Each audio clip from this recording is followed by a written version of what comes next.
फिर आजकल आप लोग देख रहे हैं कि हार्ट अटैक 20 साल में हो जा रहा है, मतलब बड़ा कॉमन हो गया है कि 20 साल का बच्चा स्कूल में ये हो गया, जिम में गए, जिम में डेथ हो गई। यंग्स की देख रहे हैं आप, जिम में डेथ हो रही है या कम उम्र में हो रही है। विदेशों में कैंसर से बहुत, कैंसर तो वहाँ भी खूब होते हैं, ऐसा नहीं यहाँ से कम होते हैं वहाँ पे, लेकिन कैंसर से डेथ वहाँ कम होती है। इंडिया में उतने ही कैंसर होते हैं लेकिन डेथ ज्यादा होती है। बॉडी में कुछ भी ऐसा लगे कि जो पहले नहीं होता था, कुछ नया हो रहा है, उसको हल्के में ना लें। कई बार तो नॉर्मल हो जाता है, सीजनल होता है, लेकिन कई बार वो कैंसर का प्राथमिक लक्षण भी हो सकता है। तो एक बंदा कितना कमा लेता है? देखिए डिपेंड्स है कुछ एवरेज। देखिए अगर लैब आप खोल रहे हैं तो 1 लाख प्लस तो कमाई लेंगे आप, अगर लैब खोल रहे हैं बच जाएगा। हाँ, इतना बच जाएगा। 1 लाख बढ़िया व्यवस्था है इसका मतलब। फिर तो पैरामेडिकल वालों के लिए बड़ा बढ़िया भाई। जी जी। हेलो स्टूडेंट एंड पेरेंट्स, तो आज का पॉडकास्ट बहुत इंपॉर्टेंट है। मेडिसिन की दुनिया में अगर आप भाई डायग्नोस सेंटर भी आज आप खोल देते हो ना, आज की तारीख में, तो आप करोड़ों रुपए बना सकते हो। हमारे साथ में है डॉक्टर उमेश पालीवाल सर। करीब 27 ईयर हो चुके हैं इनको अपने पालीवाल डायग्नोस को सेटअप किए हुए। तो सर की भी जर्नी बहुत इनिशियल से स्टार्ट हुई है। डॉक्टर भी हैं, एमबीबीएस भी किया है, एमडी भी किया है पैथोलॉजी से। और इन्होंने देखना, आप पूरी जर्नी को समझना कि कैसे चीज़ों को सेटअप किया हुआ है। और उसी के साथ साथ ना आज के समय पे सोसाइटी में लोगों को बहुत हेल्प कर रहे हैं, कंट्रीब्यूट भी कर रहे हैं सोशल वे से। तो मोस्ट वेलकम है सर, आप हमारे लिए बड़े इंपॉर्टेंट हैं, क्योंकि ये आपकी जो जर्नी है बड़ी इंस्पिरेशनल है, इंस्पायरिंग है। और इस चैनल पर मोस्ट ऑफ द स्टूडेंट हैं जी, और वो भी डॉक्टर बनेंगे, आगे निकलेंगे, तो उनको भी समझ में आ जाएगा कि बिजनेस कैसे बनाया जाता है, पहली चीज जी। और आपकी जर्नी में एक बड़ी इंपॉर्टेंट चीज है, बिजनेस बनाने के साथ साथ आपने बहुत सारा इनिशिएटिव सोसाइटी में भी किया हुआ है। तो इसी के साथ सर हम स्टार्ट करेंगे। तो आपकी सर जर्नी शुरू कहाँ से हुई, मतलब कहाँ से आइडिया आया कि भाई हम डॉक्टर बने, फिर हम पैथोलॉजी सेटअप करें, डॉक्टर बनने के बाद लोग अपना क्लिनिक खोलते हैं, हॉस्पिटल बना डालते हैं, डायग्नोस का कहाँ से आया? थैंक यू निखिल जी। पहले मैं आपको तो आपकी पूरी टीम को बहुत बहुत थैंक्स बोलूंगा, मुझे बुलाने के लिए, मौका देने के लिए, और अपने आपके स्टूडेंट्स जो हैं उनसे रूबरू होने के लिए। तो आपका क्वेश्चन था कैसे मैंने अपनी जर्नी शुरू की, कैसे मैं इस बिजनेस में आ गया या कैसे प्रोफेशन में आ गया। हाँ। वैसे तो मेरी बचपन से डॉक्टर बनने की इच्छा थी। बेसिकली मेरी मैथ्स फिजिक्स बेटर थी, लेकिन इच्छा थी डॉक्टर बनने में, कुछ रट नहीं पाता था। इवन सीपीएमटी में मेरे हाईएस्ट मार्क्स, यूजली के लोग फिजिक्स में बहुत पीछे हो जाते हैं, मेरे हाईएस्ट मार्क्स फिजिक्स में थे। मैथ भी मेरी अच्छी थी, लेकिन बनने की इच्छा डॉक्टर थी, इसलिए मैं डॉक्टर बना। और फिर डॉक्टरी करके फिर जो आपने बताया बिजनेस में कैसे आए, तो थोड़ा सा कह सकते हो हम लोग पालीवाल समाज के हैं, एंटरप्रेन्योरशिप का कुछ ब्लड में भी है। तो मेरी फिर ये हुआ कि मैं अपनी खुद लैब एस्टैब्लिश करूं। तो मैंने आफ्टर एमडी करने के बाद में कानपुर जीएसवीएम से मैंने एमबीबीएस एमडी किया है, और उसके तुरंत बाद मैंने फिर मैंने निकलने के बाद रेजेंसी में एज ए कंसल्टेंट पैथोलॉजिस्ट मुझे जॉब मिली, मैंने स्टार्ट किया। उसके बाद ही मेरे को ऑफर मिल गया कुछ हॉस्पिटल्स में अपनी लैब एस्टैब्लिश करने का। तो जो मेरा उस समय बजट था या जो मैं उसमें लोन ले सकता था, उसमें जो मुझे सुटेबल लगा, कानपुर मेडिकल सेंटर केएमसी के नाम से बहुत फेमस हॉस्पिटल कानपुर में, उसमें मैंने अपनी लैब एस्टैब्लिश की। उसके बाद फिर मैंने जो है, जो कि मेरी wife molecular biology and biotechnology में इंडिया की पहले बैच की पीएचडी हैं, उनको दिल्ली में जॉब मिल गया था एज ए साइंटिस्ट ही अपने डिपार्टमेंट में। तो फिर चूंकि साथ रहना था, तो उन्होंने अपना जॉब छोड़ के कानपुर आ गई वो। फिर हम लोग 2 लोग हो गए, तो हम लोगों ने फिर अपनी नई कंपनी फॉर्म की 1997 में, पालीवाल डायग्नोस्टिक प्राइवेट लिमिटेड के नाम से। हम लोगों ने एक माल रोड में परख डायग्नोस्टिक सेंटर के नाम से नई लैब एस्टैब्लिश की। इस तरह से वो। इन द मीन टाइम मैंने एक जॉब के लिए अप्लाई किया था टाटा मेमोरियल मुंबई के लिए। ड्यूरिंग माई एमडी के जो मैं लास्ट मंथ थे, उसमें मैंने अप्लाई किया था। तो चांस की बात है कि उनका एक्सेप्टेंस आई मेरी, वो मैं तब आई जब मैंने अपनी लैब एस्टैब्लिश कर ली थी। तो मैं चूंकि इन्वेस्टमेंट कर चुका था, तो कहते हैं जर्नी अपने आप में एक पहले से प्री प्लान होती है गॉड की तरफ से। हाँ, क्रिएट। तो उससे मैं एकेडमिक्स में ना जा करके, अदरवाइज मैं एकेडमिक्स चला जाता। टाटा मेमोरियल प्रेस्टिजियस जगह है, वहां ना जाके इस तरह मेरी जर्नी एज ए बिजनेस शुरू हो गई। तो थोड़ा सा हम और अर्ली में आएंगे कि आपकी स्कूलिंग कहाँ से हुई, आप कानपुर कैसे आए? बेसिकली मैं अपने को बहुत सौभाग्यशाली मानता हूँ कि लाइफ में हर चीज एंजॉय करनी चाहिए, मेरा मानना है। तो जन्म तो मेरा कानपुर देहात में हुआ, गांव में हुआ। लेकिन चूंकि फादर मैं जमींदार परिवार का हूँ, लेकिन उसके बाद चैलेंजेस आए, जमींदारी प्रथा खत्म हुई, फिर कुछ गांव में डकैती बकैती भी पड़ी, तो कुछ पॉवर्टी भी थोड़ी सी आई। फादर फिर जॉब में कानपुर आए, मीडियोकर जॉब थी उनकी ऑर्डिनेंस फैक्ट्री में। उस दौरान हम लोग 4 भाई बहन थे, कुछ फाइनेंशियल भी क्रंचेस थे उस समय। तो इस प्रकार से कानपुर में रह के मेरी स्कूलिंग पांडु नगर में ही, खास बात है पांडु नगर में शिशु निकुंज स्कूल होता था उस समय। कहने को तो इसके इंग्लिश मीडियम था, लेकिन मीडियम के नाम पे इंग्लिश पढ़ाई जाती थी, इंग्लिश में बातचीत नहीं होती थी। जी जी। तो वहां मेरी स्कूलिंग हुई 5th तक। उसके बाद में यहाँ आरके मिशन नाम से बहुत प्रेस्टिजियस स्कूल हुआ करता था, काफी पोजीशंस यूपी बोर्ड में आया करती थी। तो थ्रू कंपटीशन मेरा 6th के लिए वहाँ एडमिशन हो गया। वहाँ मेरी फिर 10th तक पढ़ाई हुई मेरी अच्छी, मतलब स्कूल अच्छा था। और उस समय के प्रिंसिपल बहुत फेमस थे, पातीराम भट्ट जी, जो लकली मेरे 1980 में मेरी हाई स्कूल तब तक ही प्रिंसिपल रहे, उसके साथ ही उनका रिटायरमेंट भी हो गया। तो मैं सौभाग्यशाली था कि अच्छे प्रिंसिपल, अच्छा स्कूल मिला मेरे इससे मेरी। उसके बाद मैंने बीएनएसडी से इंटर किया। देन डॉक्टर बनने की इच्छा थी, लेकिन ये था कि उस समय माहौल था कि ग्रेजुएट होना जरूरी है, ग्रेजुएट नहीं होंगे तो प्रॉब्लम आएगी। तो मैंने इंटर करने के बाद में बीएनएसडी से पीपीएन में, उस समय प्रेस्टिजियस, बीएनएसडी भी बहुत फेमस था उस समय, टॉपर वही जाते थे। और पीपीएन और क्राइस्ट चर्च 2 सबसे फेमस डिग्री कॉलेज थे। तो मैंने पीपीएन में एडमिशन लिया बीएससी के लिए, बायो के साथ में। तो वहां रहते हुए मैंने 2 साल में बीएससी किया और मैंने तैयारी की सीपीएमटी के लिए जी। तो मेरा बीएससी भी पूरा हो गया, जिस साल बीएससी पूरा हुआ उसी साल मेरा सीपीएमटी में कानपुर सिलेक्शन भी हो गया। तो जीएसवीएम ले लिया आपने? हाँ, तो लकी था कि मैं सारी मेरी स्कूलिंग से लेकर के एमबीबीएस एमडी पूरा कानपुर में ही हो गया। एमबीबीएस ये जो कौन सा बैच रहा आपका? मेरा 85 बैच था। मतलब 85 में कंप्लीट हुआ या शुरू हुआ? 85 में स्टार्ट हुआ मेरा। 85 में स्टार्ट हुआ था। उसके बाद में एमडी किया? हाँ, उसके बाद मैंने एमडी किया फिर कानपुर से। उसमें कंपटीशन देना पड़ा, क्योंकि पहले तो थ्रू मेरिट होता था कि जैसे एमबीबीएस मार्क्स होते थे, लेकिन हमारे जस्ट 1 साल पहले कंपटीशन शुरू हो गया कि जैसे सीपीएमटी में होता है वैसे एमबीबीएस के बाद फिर एग्जाम दे करके उसमें पीजी के लिए, एमडी एमएस के लिए होता है। तो हम लोगों ने उसको कंप्लीट किया। और चांस की बात कि पहली बार में ही मेरे को सिलेक्शन हो गया और सेम कॉलेज भी मिल गया। सेम कॉलेज मिल गया, कानपुर मिल गया मेरे को। और उसमें एक और घटना है, मैं तो बेसिकली सर्जन बनना चाहता था जी। मुझे को सर्जरी मिल भी गई थी और उसके थ्रू जो मेरे चाह रहा था सब्जेक्ट, लेकिन चूंकि मेरा एंगेजमेंट हो गई थी डॉक्टर मृदुला के साथ में, और मैं जैसा मैंने बताया कि उन्होंने मॉलिक्यूलर बायोलॉजी बायोटेक में किया है पीएचडी, इंडिया का पहला बैच था उनका, उन्होंने लैब स्टैब्लिश की मॉलिक्यूलर बायोलॉजी बायोटेक की इंडिया में। तो जो कांति था कि अगर हम लोग किसी और फील्ड के होंगे तो प्रॉब्लम होगी, तो मैंने फिर अपनी ब्रांच चेंज कर ली। मेरे कुछ सीनियर्स ने बताया कि आप पैथोलॉजी में जाएंगे तो आपको दोनों की ब्रांच लेबोरेटरी वाली होगी, ट्रैक बदल दिया आपने। तो मैंने अपने सर्जन से फिर पैथोलॉजी। मैम एकदम अचानक से कहाँ से आ गई बीच में? खैर मेरी तो खैर अरेंज मैरिज थी। तो अरेंज मैरिज में हुआ तो वो कहते हैं ना डेस्टिनी गॉड पहले तय कर देता है, तो उस तरह से सब चीज हुआ। मेरी फील्ड इस तरह से मैं पैथोलॉजिस्ट बन गया। नहीं, मैम कहाँ से बीच में आई? मैम का अरेंज मैरिज थी बेसिकली। अरेंज मैरिज तय कैसे हुई? पिताजी ने तय करी कि बड़े भाई ने तय की? नहीं, इसमें क्या था, जैसे उस समय तो क्या होता है ना कि लोग रिश्तेदार लोग प्रपोज करते हैं। और उस प्रपोजल में ये था कि परिवार का कि मतलब मेरा भी था कि मतलब एक ही शर्त थी कि जो भी हमारी होने वाली वाइफ होगी वो पढ़ी लिखी फैमिली से हो, जिसे हम लोगों का एक मैच करे। ये ना हो कि डिफरेंस हो सोच विचार में। उस तरह से उस समय अवेलेबल जो हुआ, उस समय वो सिलेक्शन हुआ कि वो पढ़ी लिखी परिवार की, अच्छा परिवार है, सोनीपत की है, वो अच्छी फैमिली बैकग्राउंड थी। और एक क्वेश्चन मैच करता है इसका मतलब। हाँ, वो तो बेसिकली अपने यूनिवर्सिटी टॉपर भी नहीं है। यूनिवर्सिटी टॉपर नहीं, लेकिन चांस की बात है कि वो क्योंकि उसमें पूरे हरियाणा में एक ही मेडिकल कॉलेज था, उनकी इच्छा भी डॉक्टर बनने की थी। चांस की बात है क्योंकि एक ही कॉलेज था, तो उनका सिलेक्शन नहीं हुआ, तो इसलिए वो बायोटेक में आ गई। और फिर अल्टीमेटली उनको डॉक्टर वाली फील्ड में आना था, तो शादी हो गई मेरे साथ में और हम लोग अल्टीमेटली लैब मिलकर चला रहे। शादी कब हुई आपकी? हमारी शादी 1991 में हुई। 1991 में। इसलिए पैरेलली पूछते जा रहे हैं सारी चीजें कि पर्सनली प्रोफेशनली बच्चों को सारी पता चले। नहीं, बिल्कुल, क्योंकि उनके भी जीवन में ऐसे ही इंसिडेंट्स होंगे। जी। बहुत बार बच्चे कनेक्ट करते हैं तो चीजों को डिसीजन सही ले पाते हैं। जी। 1991 में आपकी शादी हो गई। जी। उसके बाद में जैसे आपने फिर पैथोलॉजी वाले उस पे ट्रैक पे चले गए आप, है ना?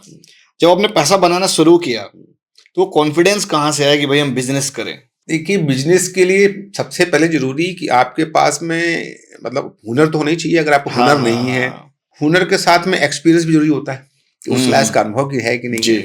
चूंकि जब मैं एमडी कर रहा था तो उस समय पोजीशन ये थी कि हमारे जो सीनियर्स थे कई बार ऐसा करते थे, मेरे पास काम छोड़ के चले जाते थे, यार मेरा काम देखना है, मेरे को तैयारी करनी है, एग्जाम की तैयारी करनी है।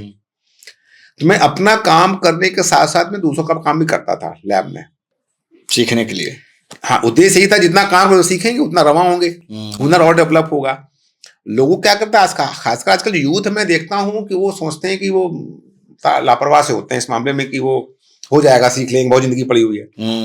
लेकिन स्टूडेंट लाइफ में जितना आप सीखेंगे, जितना काम करेंगे, वो लाइफ में काम आएगा। तो मेरा वो पीरियड जो एमडी वाला था, मैंने बहुत काम किया। तो लोग कहते हैं गधे तरह काम कर रहा है, मतलब ऐसे कमेंट मारते थे, गधे तरह काम कर रहा, बेवकूफ बना दिया इसको, मतलब हमने को बेवकूफ बना दिया। तो लोग सोचते थे मुझे बेवकूफ बना दिया, मैं सोचता मुझको मौका मिल रहा काम करने का। वही लाइफ में काम आया, वही काम आया मेरे को। तो जो मैंने रवा होकर मजबूती से काम किया, तो उसका लाभ ये मिला कि रीजेंसी जैसा हॉस्पिटल, उसमें इतने बेड्स थे, इतने लोग थे, अकेले जस्ट एक दिन पहले मैंने एग्जाम दिया और नेक्स्ट डे मैंने ज्वाइन किया। मैंने अकेले दम पे पूरा काम संभाल लिया। वहां के डॉक्टर्स काफी लर्नेड, कानपुर का बेस्ट हॉस्पिटल था। तो निकलते ही मैंने सबको फेस कर लिया। तो वजह वही, चूंकि मैंने 3 साल की जो मेहनत थी, जो मैंने काम किया लेबोरेटरी में, अकेले दम पे किया, वो आपके लिए हेल्पफुल रहा। हाँ, सीनियरों की हेल्प ली, टीचर्स ने मेरे को, क्योंकि होता है टीचर्स भी और सीनियर्स भी उसी को ज्यादा सिखाते हैं जो सीखना चाहता है और जिनकी हेल्प करता है। भाई हम हेल्प करेंगे तो मेरी भी हेल्प करेगा वो, हम चाहे मैं ना किसी के लिए करूं, वो मेरे लिए करे। तो रिलेशन बायलैटरल होते हैं। अगर हम कुछ करेंगे, हाँ, बिना जब करेंगे नहीं, हमें को सिखाए कोई, करना पड़ेगा। तो मैं सभी सीनियर्स का पेट जूनियर हो गया। टीचर्स के लिए भी, चूंकि मैं काम करता तो मैं टीचर्स के लिए भी एक पेट स्टूडेंट हो गया मैं। तो मुझे टीचर्स ने भी सिखाया, मेरे सीनियर्स ने भी सिखाया। वो मेरी लाइफ में बहुत काम, वो धीरे धीरे कहीं ना एक ट्रैक बन जाता है कि भाई सीखने वाला, फिर उस ग्रोथ के साथ हम धीरे धीरे आगे बढ़ रहे होते हैं। वो डेवलप होना बड़ा इंपॉर्टेंट होता है। तो जब आपने 1997 में जो अपनी लैब सेटअप करी, कितनी मशीन्स थी, कितना पैसा आपने लोन लिया और कितना आपके पास में था? देखिए, मैं बेसिकली थोड़ा एक मस्त टाइप का व्यक्ति था। मैंने कभी ऐसा नहीं सोचा कि मैं, चूंकि हम लोगों के एमडी में भी सैलरी मिलती है, सैलरी भी इतनी मिलती जितनी कि किसी लेक्चर को मिलती है। तो 3 साल के जॉब में मैंने उतना स्टाइपेंड नहीं, प्योर कहने को तो स्टाइपेंड होता है, लेकिन वो पूरी सैलरी के बराबर होती है। मतलब जब हम नहीं, उस समय तो उस समय तो जो है 10,000 मिलते थे। अब तो आने लगी शायद लाख रुपए के आसपास। नहीं, अब तो काफी हो गई, लाख 1.5 लाख हो गए, लाख ऊपर हो गई है। लेकिन उस समय तो 10,000 रुपए, 8-9-10,000 रुपए मिलते थे, क्योंकि उस समय लेक्चर वगैरह, मतलब किसी भी टीचर को जो मेडिकल कॉलेज के भी होते तो उनको उतने ही मिलते जितने मेरे मिलते थे। ओके। लेकिन जब इंटर्नशिप होते ना एमबीबीएस के बाद, वो स्टाइपेंड कहलाता है, वो 1,000 रुपए मिलते थे। यानी एमबीबीएस के बाद 1,000 रुपए स्टाइपेंड मिलते थे 1 साल के लिए। फिर जब एमडी में पूरी सैलरी की जैसे ही मिलता हम लोगों को। लेकिन मैंने उस समय सेविंग नहीं की थी, घर की कुछ जिम्मेदारियां थी, मकान बन रहा था, तो मैंने उसमें खर्च किया, फैमिली में खर्च किया।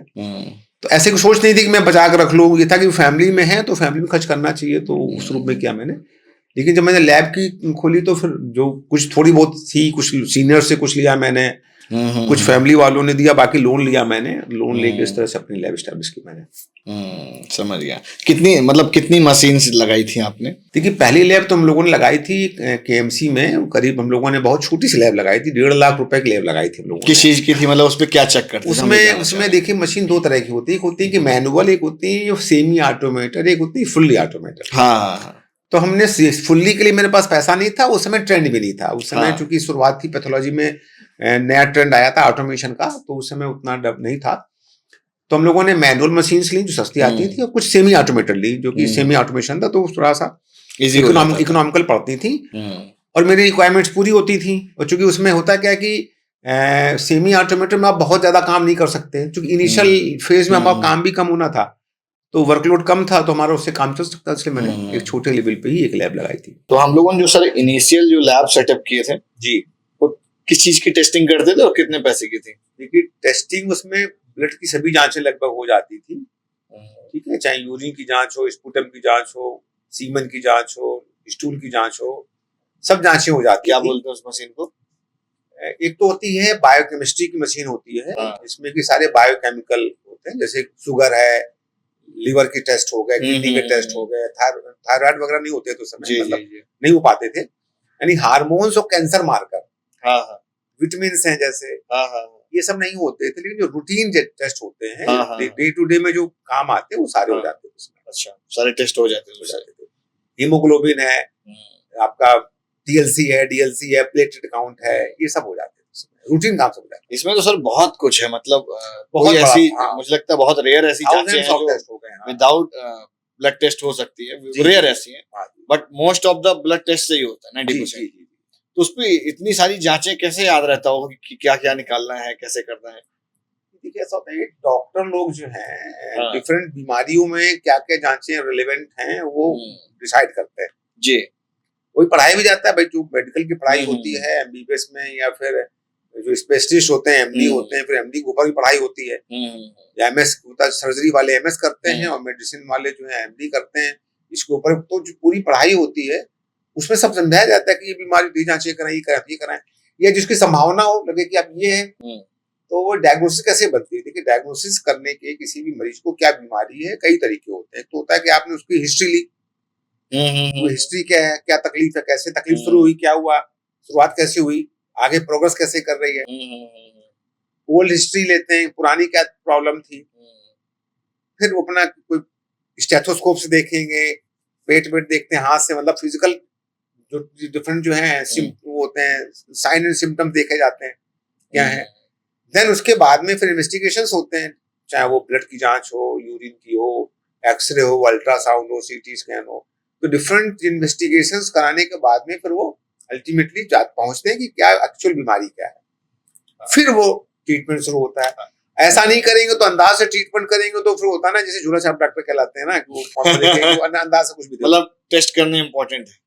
अगर टेस्ट नहीं करेंगे, एग्जैक्ट डायग्नोसिस नहीं होगी, एग्जैक्ट बीमारी कौन सी अगर ये नहीं मालूम नहीं पड़ेगा तो आप अंधे में तीर लगाए ना, तीर तो निशाने से लगे। आजकल डॉक्टर्स बहुत सारी जांचें लिखते हैं, जैसे ये कितना इम्पोर्टेंट है और कितना इस पे ब्लफ है, दोनों चीजें।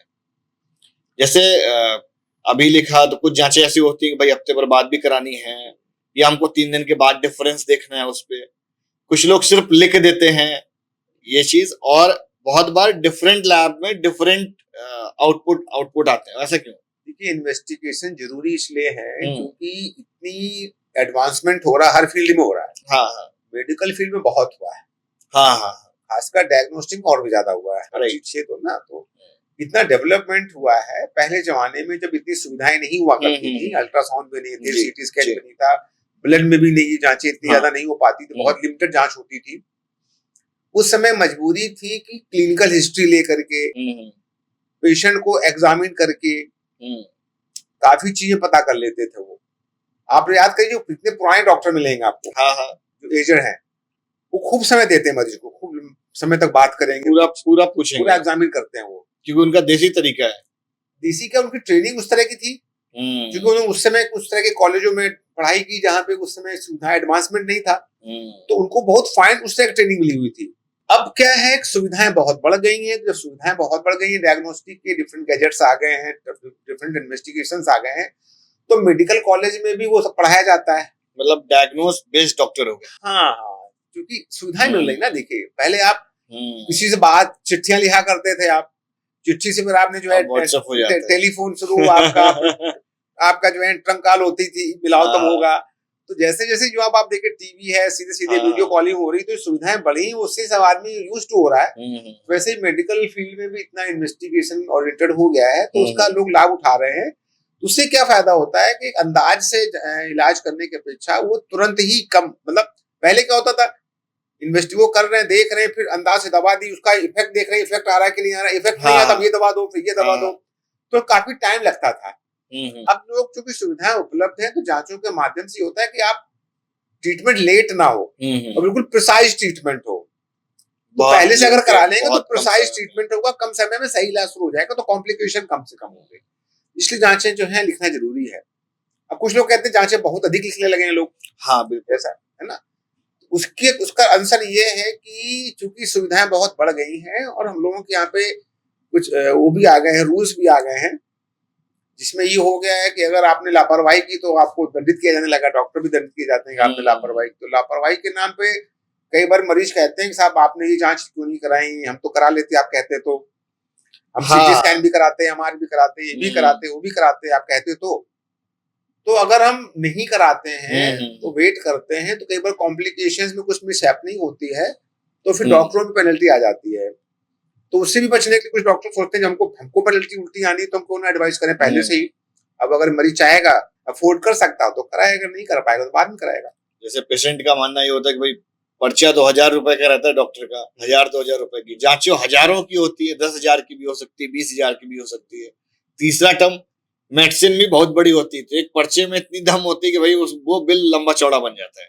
देखिए डिपेंड करता है कि कौन सी बीमारी है, क्या है। कुछ बीमारियां हल्की फुल्की होती हैं तो बहुत कम में काम चल जाता है, उसमें कुछ कम दवाइयां होती है, जांचें भी कम होती हैं, तो डिपेंड करता है कि कितनी गंभीरता है प्रॉब्लम की, इस पे डिपेंड करता है बेसिकली कितनी दवाइयां। जैसे इस पे एक चीज मैंने ऑब्जर्व की है कि जैसे डॉक्टर्स का जो एक फिजिकल टच कम हो गया पेशेंट के प्रति। जी, जैसे आपने बताया कि एक गैप हुआ और आज के जो डॉक्टर्स हैं वो मेजरली डायग्नोस बेस पे एग्जिस्ट करते हैं जी, और पेशेंट को पहले से में ड्यूरेशन भी कम हो गया है। जी। तो इसका फर्क बहुत बार ऐसा भी तो पड़ता होगा कि डॉक्टर सही से एनालाइज नहीं कर पा रहा है और उसने डायग्नोस लिख दिया, तो डायग्नोस भी तो बहुत बार एक्स्ट्रा हो जाती होगी। एनालाइज करना कितना इंपॉर्टेंट होता है? देखिए हर चीज की इंपॉर्टेंस है, जैसे मैंने बताया कि क्लिनिकल हिस्ट्री बहुत जरूरी है। क्लिनिकल हिस्ट्री क्या है, साइन एंड सिम्टम्स क्या हो रहे हैं, फिर उसके हिसाब से एग्जामिन करना होता है पेशेंट को। उसको हमें नहीं छोड़ना चाहिए, किसी भी डॉक्टर को जो प्राइमरी चीजें हैं उसको नहीं छोड़ना चाहिए। साथ में डायग्नोस्टिक टूल्स हैं जो जांचें हैं उनको एड ऑन के रूप में उनका हमें लाभ उठाना चाहिए। समझ गया। तो उनको तो हमें अपना पर्याप्त समय देना चाहिए, पर्याप्त मौका देना चाहिए। इसको मैं से एड ऑन करके कि एक्स्ट्रा एडिशनल, उससे क्या होगा ना कि हम और प्रिसाइज हो जाएंगे और हमें एक्यूरेसी बढ़ेगी डायग्नोस्टिक की और बेहतर मालूम पड़ जाएगा। एक बढ़िया वाला डॉक्टर कैसे कोई पता करे कि भाई ये बढ़िया डॉक्टर है? देखिए बढ़िया की परिभाषा तो एग्जैक्ट तो नहीं कही जा सकती, लेकिन पहला तो क्राइटेरिया हम क्या एज एन पेशेंट जैसे भाई क्या क्या चीजों को ध्यान रखना चाहिए? बिकॉज बहुत बार क्या होता है ना कि मतलब मार्केट की मैं बात बता रहा हूँ कि बहुत मिसलीडिंग हो जाता है। वो हॉस्पिटल में फंस जाता है, वो मतलब एक गाइडेंस बहुत कहीं ना कहीं वो कंसल्टेशन मिसिंग है पूरे में। तो वो कैसे आइडेंटिफाई करें कि भाई ये सटीक है हमारे लिए? देखिए उसके जरूरी होता है कि पहले तो आपका मन हो कि हमें किस पैथी में जाना है, एलोपैथी में जाना है, एलोपैथी में जाना है, किसमें आपको विश्वास अधिक है। उसके बाद हम उस पैथी के क्वालिफाइड डॉक्टर के पास जाए। देखिए क्वालिफाइड होना चाहिए जो एक्चुअल में प्रैक्टिस के लायक है। अदरवाइज कई बार मिसलीडिंग डिग्री लोग लगा लेते हैं जो कि एक्चुअल में फर्जी डिग्रियां होती हैं या अनरिकॉग्नाइज कह सकते हैं। वो जरूर देखें वो प्रॉपर पढ़ा लिखा डॉक्टर है कि नहीं है। फिर हमें देखना होता है कि हमें कैसी बीमारी, कई बार जो है जैसे ग्रेजुएट से काम चल जाता है, फिर और आगे है तो हमारा एमडी चाहिए। मतलब भाई लेवल पे किस लेवल पे जाना है भाई ये पेशेंट को नहीं पता ना कब एमडी चाहिए, कब एमबीबीएस वाला चाहिए, कब हमको भाई डीएम वाला चाहिए, है ना, या मल्टी स्पेशलिटी होना चाहिए। मतलब कैसे पता चलेगा भाई सुपर स्पेशलिटी? ऐसा होता है, पहले कॉन्सेप्ट था फैमिली फिजिशियन का। पहले एमबीबीएस डॉक्टर ही फैमिली फिजिशियन होता था। लोग उसी की अवेलेबिलिटी भी नहीं थी स्पेशलिस्ट की, तो लोग एमबीबीएस के पास जाते थे। फिर एमबीबीएस डॉक्टर ही आपको सजेस्ट करता था कि अब आपको कहाँ जाना है, वो एडवाइस करता था। ये तो बेटर वे तो यही है कि हम एमबीबीएस या एमडी के पास पहले जाएं। आजकल एक ट्रेंड और शुरू हो गया कि लोग सीधे सीधे हृदय के डॉक्टर प्रॉब्लम लगी वो सीधे उसका पहुंच गए, डायरेक्ट चले गए। तो गैस्ट्रो देखा सीधे पहुंच गए। तो एक प्रकार से अच्छा भी बुरा भी है। उसमें कई बार क्या होता है कुछ ऐसे सिम्टम्स होते हैं कि वो लगता है कि हृदय के हैं लेकिन वो है गैस्ट्रिक के, जैसे जलन हो रही सीने में और यहाँ दर्द हो रहा है तो हो सकता है गैस्ट्रिक की प्रॉब्लम भी है, गैस्ट्रो भी हो सकता है, हृदय का भी हो सकता है। एक गड़बड़ी ये हो गई कि पेशेंट ने खुद ही एनालाइज कर लिया कि हमको किसको दिखाना है। अब उसको खुद को इतना इन्फॉर्मेशन है नहीं, डॉक्टर कंसल्ट करेगा तो एकदम परफेक्ट वाला करेगा। जी। तो कायदा से तरीका यही कि हम जो फैमिली फिजिशियंस होते हैं जो कि सभी चीज जानते हैं, अगर उनके पास जाएंगे तो पहले स्क्रीनिंग कर लेंगे अब किसके पास जाना है, तो आपका टाइम भी बचेगा और मनी भी बचेगी कि आप प्रॉपर चैनल से जाएंगे। विदेशों में ही होता है, विदेशों में आप डायरेक्ट किसी भी स्पेशलिस्ट को नहीं दिखा सकते हैं। राइट, पहले आप फैमिली फिजिशियन के पास जाएंगे, वहां पे तो आप मेडिकल स्टोर दवा भी नहीं ले सकते जब तक वो लिखेगा नहीं, वेट करना होता है। इंडिया में तो तुरंत आपको सुविधाएं मिल जाती हैं। आप जाइए अमेरिका यूरोप में आपको बहुत वेट करना पड़ता है, कितना ही पैसा हो आपको दिखा ही सकते, कितनी प्रॉपर चैनल से आइए। यहाँ तो खुद ही मेडिकल स्टोर वाले डॉक्टर। जी आपने लाल पैथ लैब का एसोसिएशन कब किया, मतलब उसका बेनिफिट क्या मिला आपको? देखिए हम लोगों ने 2005 में हम लोगों ने पांडु नगर में ही यूपी की लार्जेस्ट लैब एस्टैब्लिश की थी, क्योंकि मैं इतना मजबूत हो गया था, लोगों में इतना मेरी गुडविल बढ़ गई थी, इतना कॉन्फिडेंस हो गया था। तो मैंने 2005 में 1996 में अपनी प्रैक्टिस शुरू की, 1997 में अपनी कंपनी फॉर्म की और 2002 में लैंड लेके मैंने अपनी लैब जनवरी 2005 में एस्टैब्लिश की, लार्जेस्ट लैब ऑफ यूपी। फिर उस समय चूंकि इकोनॉमी ओपन हो गई थी और कई सारी कंपनियां बाहर की, ये मतलब जो नेशनल चेन होती थी, वो कानपुर में आसपास आ गई थी। उस समय तक मैं लार्जेस्ट लैब था, मैं B2B वाले लैब वाले भी मेरे से काम कराने लगे थे, मतलब सीधे पेशेंट, डॉक्टर तो भेजते ही रहते थे, मरीज सीधे आता था। साथ में जो कई लैबें थी, जो वो लैबें जांचें नहीं कर पाती थी, क्योंकि मेरे पास टेक्नोलॉजी थी, मेरी वाइफ चूंकि मॉलिक्यूलर बायोलॉजी बायोटेक की थी, तो नई नई टेस्ट लॉन्च करना, नई मशीन लगाना। यूपी में पहली बार कई मशीन हम लोग लेकर के आए कि यूपी में फर्स्ट टाइम बनाई भी खुद ही और लगाई भी अपने यहाँ। हाँ जी, हाँ जी। तो वो हम लोग एक मोनोपोली हो गई थी, तो यूएसपी हो गया ना आपके पास। नए टेस्ट लॉन्च कर रहे हैं, वाइफ होने का बड़ा फायदा है। हाँ जी। तो इस तरह से लैब वाले भी मेरे से काम कराने लगे थे। तो फिर एक दौर ही आ गया कि हम लोग जब नए टेस्ट आप लॉन्च करते हैं, तो जो बीमारियां रेयर होती हैं, तो आपकी जो किट्स होती है ना, रीजेंट्स होते हैं, वो एक्सपायर होते हैं बेसिकली।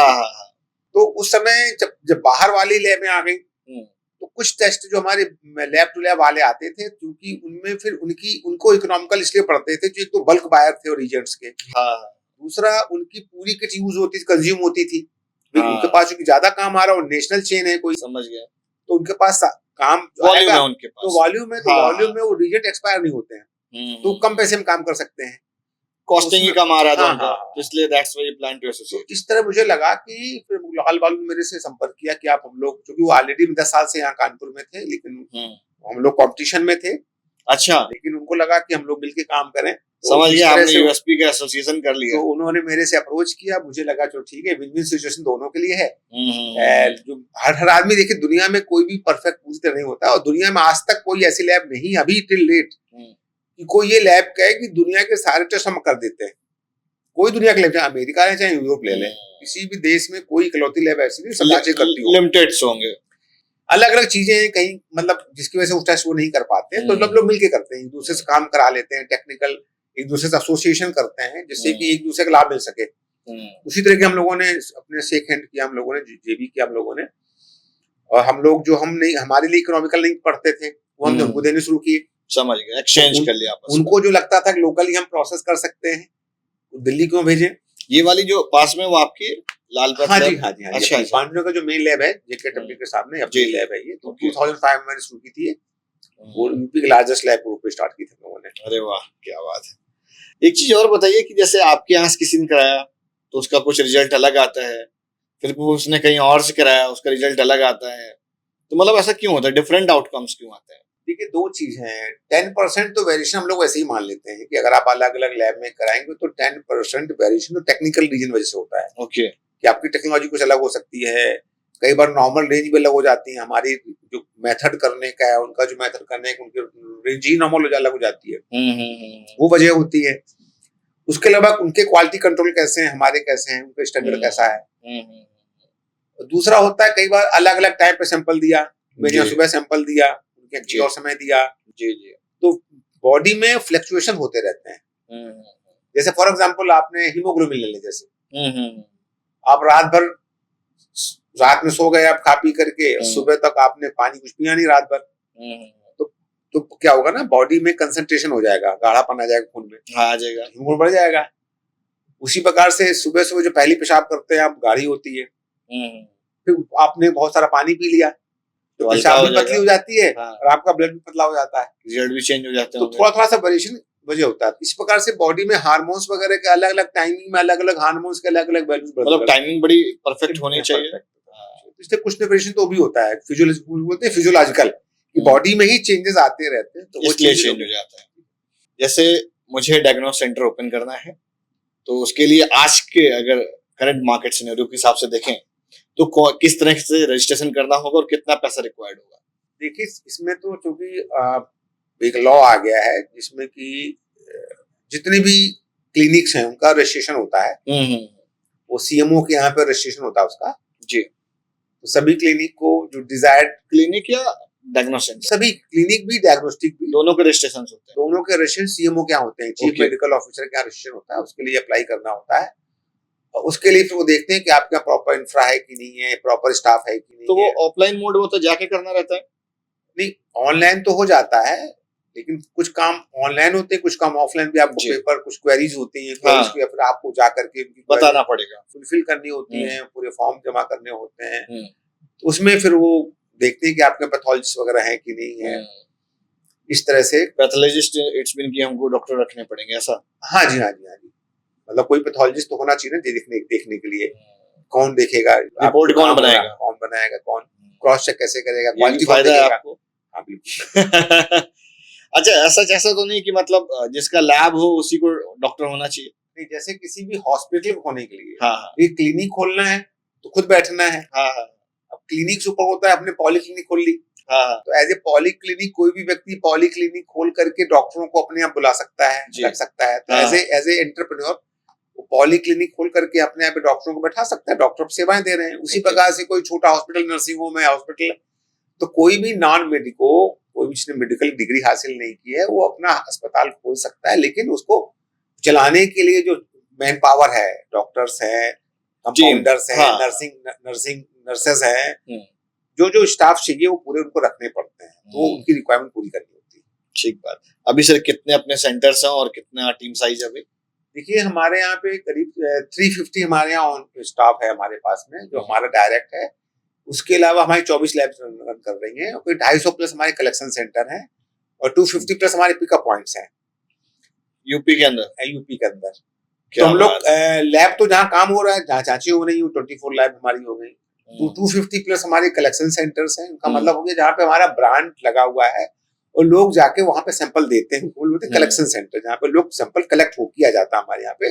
वहाँ स्टाफ होता है, वो सैंपल इकट्ठा करता है। यूजुअली हमारा वो फ्रेंचाइजी मॉडल पे चलता है। क्योंकि हम लोग को मैनेज करने में प्रॉब्लम आती है, डिस्टेंट लोकेशंस होती हैं, तो हम लोग किसी को फ्रेंचाइजी दे देते हैं, वो अपना वो उसको ऑपरेट करते हैं अपना स्टाफ लगा करके। और फिर सैंपल्स वहां से आते होंगे वो सैंपल आकर के हमारी जो नियर बाई लैब होती है, वो नियर बाई लैब में पहुंचते हैं, वहां तो फ्रेंचाइजी में हम लोग लैब नहीं सेटअप कर रहे हैं? नहीं, वो भी करते हैं, लैब भी सेटअप करते हैं। जैसे 2-3 तरह के मॉडल। जैसे जिसके पास कोई स्पेस है, वो एज ए एंटरप्रेन्योर वो अपना करना चाहता है, उसके पास जगह है, तो उसकी जगह पे हम लोग एग्रीमेंट्स करते हैं और वो अपना जो नॉन टेक्निकल वो देख लेता है, जैसे कि रिसेप्शन है, उसकी इलेक्ट्रिक मैनेजमेंट का काम है सारा, वो देख लेते हैं। बाकी जो टेक्निकल टेक्नीशियन स्टाफ हम रखेंगे, इंस्ट्रूमेंट हम लोग लगाते हैं, तो टेक्निकल स्टाफ रखना, मशीन देना, रीजेंट्स देना, मतलब टेस्ट परफॉर्म करना मेरा काम होता है। तो टेस्ट परफॉर्म करने के अलावा जो भी मैनेजमेंट की चीजें वो देख लेता है। तो अभी फ्रेंचाइजी मॉडल दे रहे हैं आप? हाँ बिल्कुल दे रहे हैं। क्या बात है। तो जो लोग भाई फ्रेंचाइजी के लिए इंटरेस्टेड हो तो वो सर को रीच आउट भी कर सकते हैं। बिल्कुल कर सकते हैं। अच्छा है, लोग खासकर मैं उनको जरूर प्रेफर करूंगा, क्योंकि आजकल बहुत से लोग डीएमएलटी कोर्स वगैरह कर लेते हैं। जिन्होंने फार्मेसी कोर्स किया हुआ है, नर्सिंग का कोई कोर्स किया हुआ है, जिन्होंने इस तरह के कोर्स आजकल बहुत हो रहे हैं, पैरामेडिकल कोर्सेज, पैरामेडिकल जिन्होंने कोर्स किया हुआ है, तो उनके लिए बहुत अच्छा बिजनेस है कि वो हम लोगों से मिल करके वो एक फ्रेंचाइजी ओपन कर सकते हैं और एक अच्छा ओपन कर सकते हैं। जो इस लाइन में नहीं, उनके थोड़ी प्रॉब्लम ये आ जाती है कि चूंकि खुद काम करने से आपकी कॉस्ट कम होती है। अब कोई किसी को आप एम्प्लॉय करेंगे तो किसी को एम्प्लॉय करने में फिर आप खाली मैनेज करेंगे तो छोटे लेवल पे लैब चल जाएगा, लेकिन जो कलेक्शन सेंटर्स हैं, तो कलेक्शन सेंटर्स में फिर एक ओनर है, फिर काम करने वाले हैं, फिर कॉस्टिंग नहीं निकलेगा, कॉस्टिंग नहीं निकलती। जैसे हम मान लीजिए अगर इसकी बात करें, जैसे लैब सेटअप करनी है और एक बंदा कोई सिर्फ मैनेजमेंट वहां का देख रहा है, हाँ तो कॉस्टिंग आ जाएगी, क्योंकि लैब में टर्नओवर अधिक होता है। तो लगभग एक लैब सेटअप करने में कितना खर्च आएगा जी? एक जैसे लैब कहीं अगर सेटअप करनी है तो कितना खर्च आ जाएगा? देखिए स्पेस के ऊपर है ना, जैसे फॉर एग्जांपल हम लोग एक लैब के लिए मान के चलते हैं कि 1500 स्क्वायर फीट, 1200 से 1500 स्क्वायर मान लीजिए है हमारे पास में 1500 अगर अब है, तो उसका जो फर्नीचर आपको लगाना होगा, फर्निश आपको करना होगा, जी जी जी, फर्नीचर बनाना होगा, एसी वगैरह लगाने होंगे, आपको ड्रेनेज वगैरह देखना होगा, यूपीएस वगैरह कंटिन्यूअस, वो सारा लग गया। बाकी मशीन का बताइए, मशीन तो हम लोग लगाते हैं बेसिकली। मशीन का इन्वेस्टमेंट भी आपका रहता है? हमारा रहता है, मशीन हम लगाते हैं। अच्छा, सेटअप और जगह उसका होना, जगह उनकी हो गई, इंफ्रा मतलब इंफ्रा में इलेक्ट्रिसिटी, हाँ समझ गया, ड्रेनेज बाकी चीजें जो है, फर्नीचर फिक्सचर है, एसी है, जनरेटर है, आपका बैकअप भी होना चाहिए। हाँ, ये सारा।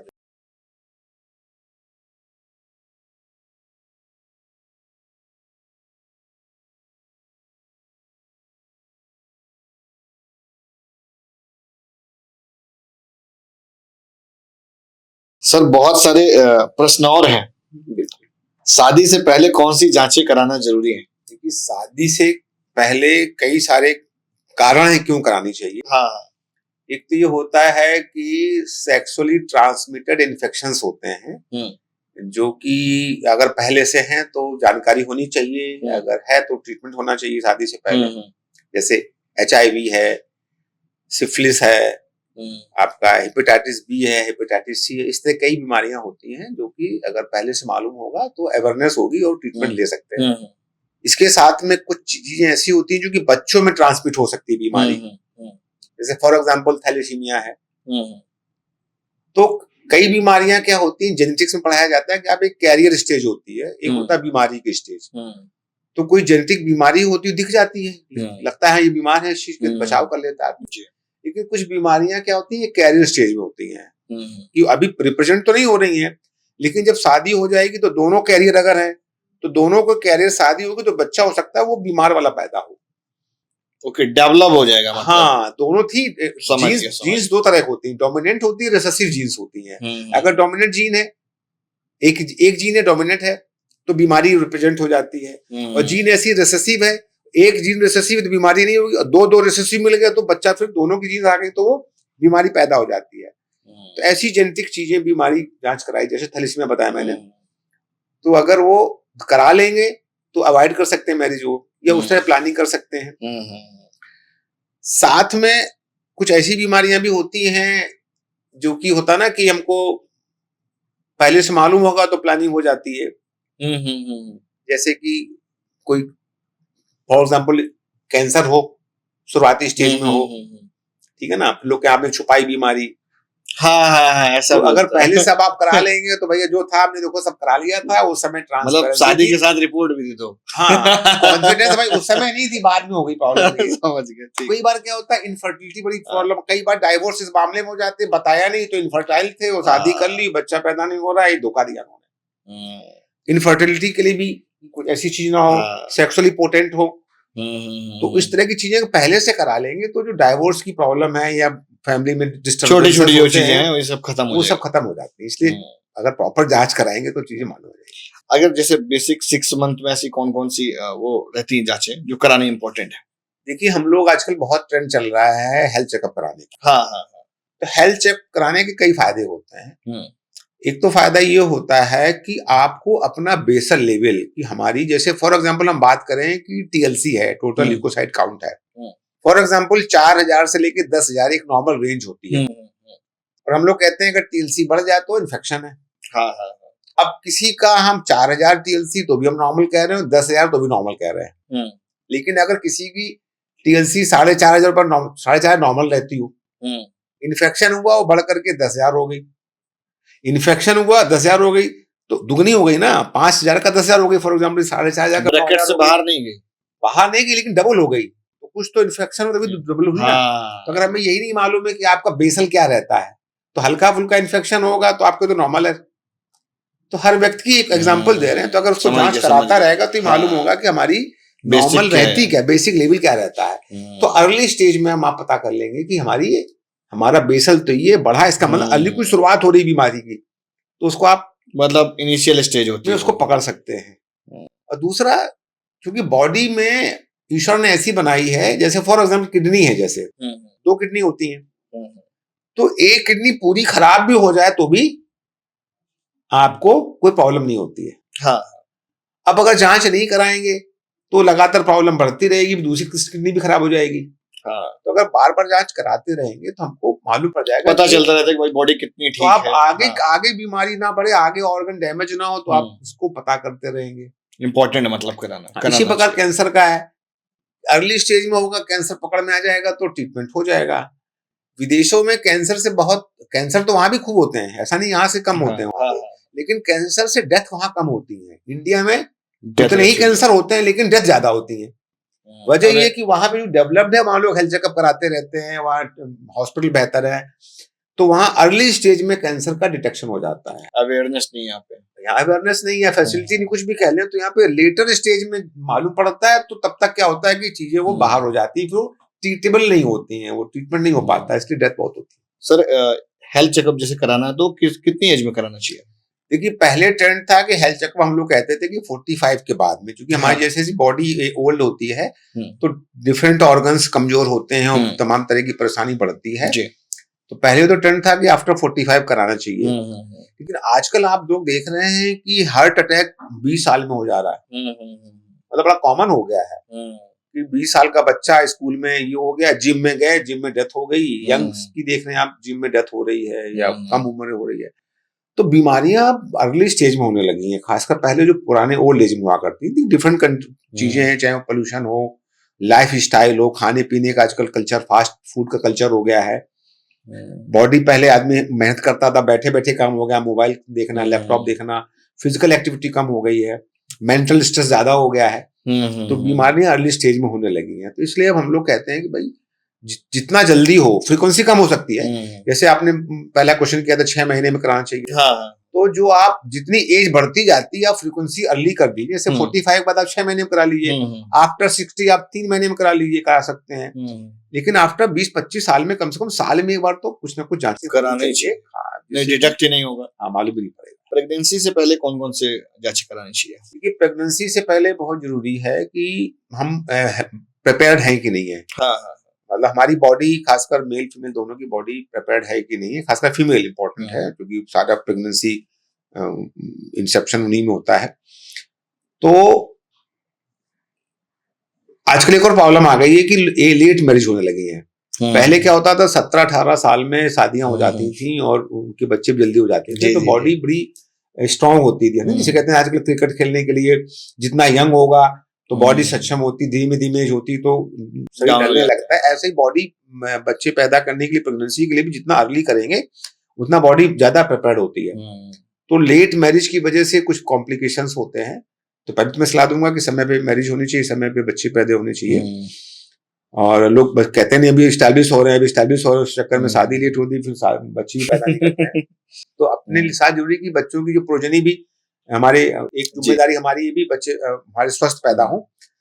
उसके लिए जैसे हमारा हीमोग्लोबिन है, अगर हमारा एनीमिक है तो फिर बच्चा भी डेवलपमेंट अच्छा नहीं होगा। ये आप भी बहुत कमजोरी फील करेंगे। आप प्रोटीन शरीर में कितनी है कि नहीं है।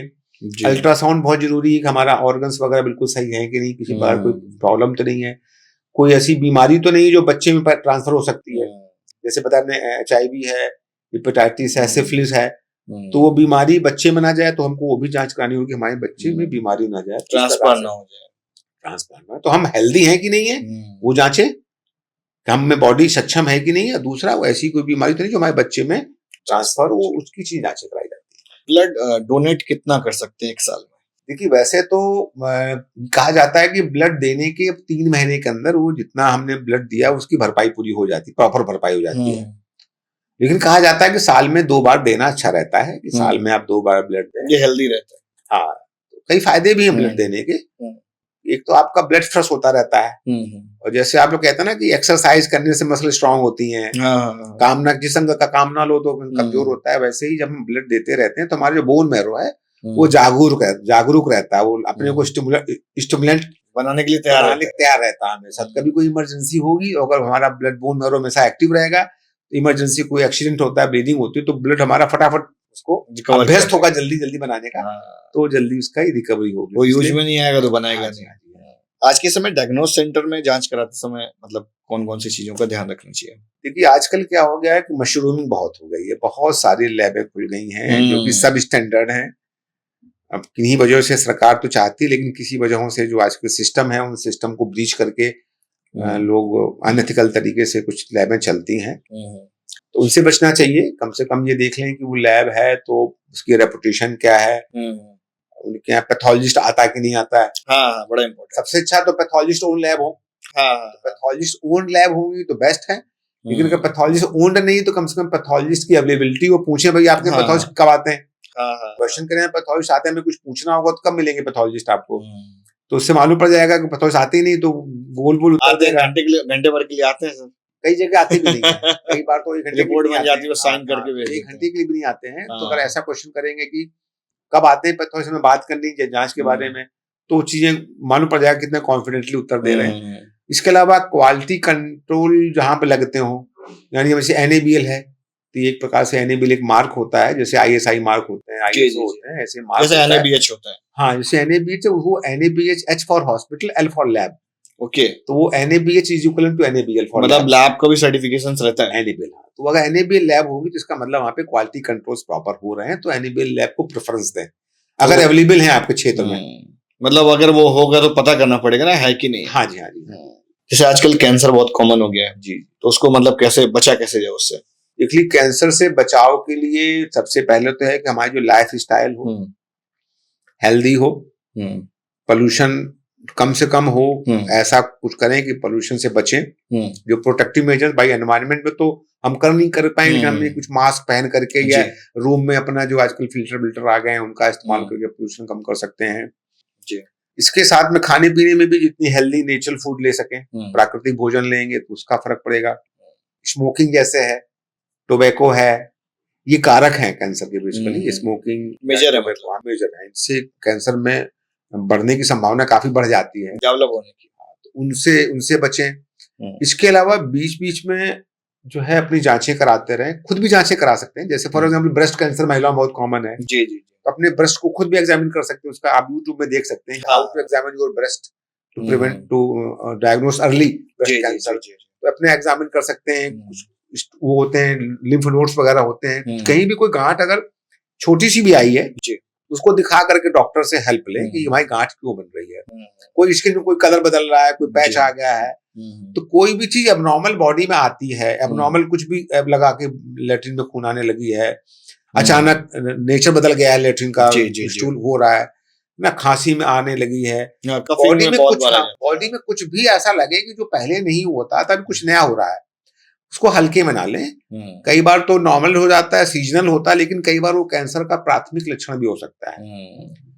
इसी प्रकार से हमको जैसे पैप स्मीयर है, बच्चेदानी कैंसर बहुत कॉमन है जी, तो हम लोग उसकी भी सफाई रखें। सभी लोग अपने चाहे जितने भी पेशाब के मार्ग हैं, हर मार्ग को साफ रखना चाहिए अपनी, लेकिन बीच बीच में डॉक्टरों को दिखा करके उनके कुछ जांचें होती हैं, जैसे पैप स्मीयर है, यूरिन की जांच है, स्टूल की जांच है, ब्लड की जांच है, तो डिफरेंट जांचों के द्वारा भी इनका अर्ली डिटेक्शन हो जाता है। लास्ट प्रश्न है ये, और बड़ा इंपॉर्टेंट भी है जी जी, आपकी लाइफ में आपकी वाइफ का कितना बड़ा योगदान है? नहीं, बहुत बड़ा रोल है। जैसे मैंने बताया कि अगर उनकी जगह कोई दूसरा होता तो कैसा होता? नहीं, ये तो कह नहीं सकते हैं, लेकिन ये कि उनका बहुत पॉजिटिव रोल है। एक तो उन्होंने मेरे साथ में, क्योंकि वो भी डायरेक्टर हैं और हम लोगों ने सारे अधिकार बराबर उनको दिए हुए हैं, और उन पूरे अधिकारों का सदुपयोग करते हुए पूरा हमको पूरी हेल्प कर रही हैं, पूरा संभालती हैं। और जितनी भी क्वालिटी कंट्रोल वाला इश्यूज हैं, वो सारे क्वालिटी कंट्रोल लैब की मेरी सक्सेस का जो हमारा मेन मोटो रहा है, पहला स्टेप रहा है कि हमारा क्वालिटी कंट्रोल बहुत स्ट्रिक्ट रहे हैं। हम लोगों ने अपनी क्वालिटी पे बहुत ध्यान दिया है और लगातार हम लोग इसको इम्प्रूव करते जा रहे हैं। हम लोग लार्जेस्ट लैब बनने के पीछे ये रहा है कि हमने क्वालिटी पे बहुत ध्यान दी है, समय पे रिपोर्ट दी हम लोगों ने, और प्राइसिंग हम लोगों ने अपनी एवरेज से नॉर्मल रखी, कभी बढ़ाई नहीं। मतलब अच्छी क्वालिटी, समय पे, अफोर्डेबल, मतलब कोई भी करा सकता है। हाँ, जो लोअर मिडिल क्लास है वो भी, एवरेज वाला भी। इसमें उन्होंने पूरा डेडिकेशन उनका रहा है, और मैं इधर काफी सोशल भी हो गया हूँ।